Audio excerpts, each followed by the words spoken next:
Full motion video is the future of gaming.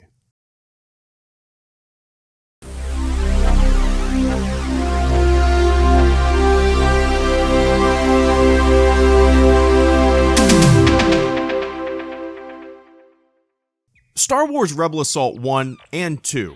Games that don't really get mentioned when people talk about classic Star Wars games. The first Rebel Assault, well, it's this YouTube Stormtrooper's opinion that it can be skipped entirely. It's a mess. The controls are the worst, and that's not hyperbole. They are the worst. I do appreciate it for what it tried to bring to the rail shooter genre. It was released on DOS, Sega CD, and Mac OS in 1993. It was a very ambitious game, but it can be skipped. Unless you're morbidly obsessed with wanting to play it, unless you want to see an example of horrible controls in a video game, otherwise, move along and head on over to Rebel Assault 2, where the controls are still shit, but not quite as shit as the shit before this shit. Star Wars Rebel Assault 2: The Hidden Empire was released in 1995 on Windows, PlayStation, and Mac OS. The game gives you the illusion of piloting spaceships,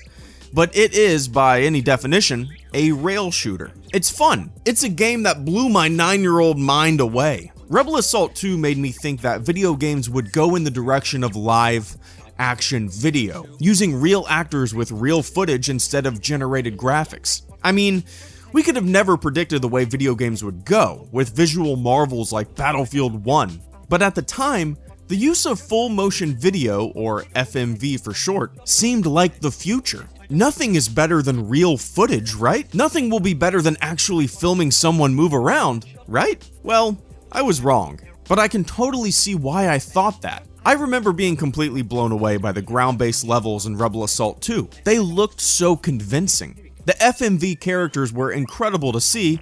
They moved like real people because they were real people. The cover system was unlike anything I had played at home on my PC. But looking back on this game, through the thick fog of 21 years, I feel like Rebel Assault 2 would have been better suited as an arcade game. Yeah, it was one of the more ambitious and risk-taking Star Wars games in terms of the use of technology and blending the real with the fake, and it was a fun home release if you look past the many flaws, but it would have been much better as an arcade game. The cover system could have been a lot more hands-on and interactive. You could have held an actual blaster. A joystick could have made flying a little bit easier. The concept of the game, the gameplay itself, seems like it would have been much better suited as an arcade. I mean, if I were to explain the game to someone who had never heard of it, it's a rail shooter, you duck behind cover, and you fly, but the only real control you have is where you shoot. It sounds like Time Crisis. It sounds like that Star Wars arcade game that came out, in the early 2000s? I can't remember, but you guys probably know what I'm talking about. It sounds like an arcade game. The story in Rebel Assault 2 is simple.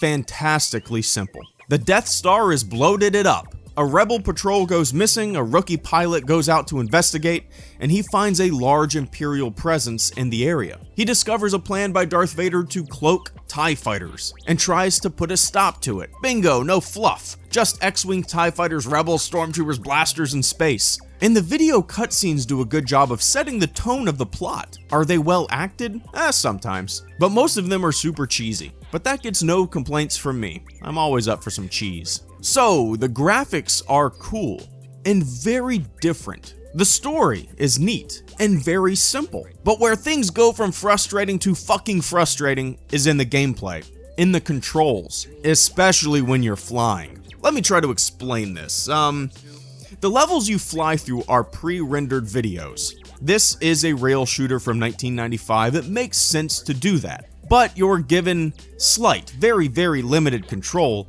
of your spaceship. You can move a little left, a little right, up and down, but because the environment is a video, and the area you're free to kind of control and fly through is so limited and unspecified, it is very easy to crash over and over and over again. It's nearly impossible to correctly gauge how close you are to objects, and there's no telling where these objects start and end, because it's a video, and you just seem to hit shit when shit doesn't even seem to be in your way. I still have no idea how to correctly navigate these levels. When I successfully get through some of these flying levels, I'm actually surprised. I call it luck. The ground level controls are a bit better, solely for the reason that you don't have to control movement, aside from the cover mechanics, which are clunky in themselves, but definitely one of the best aspects of the game. Shooting can be wonky as well.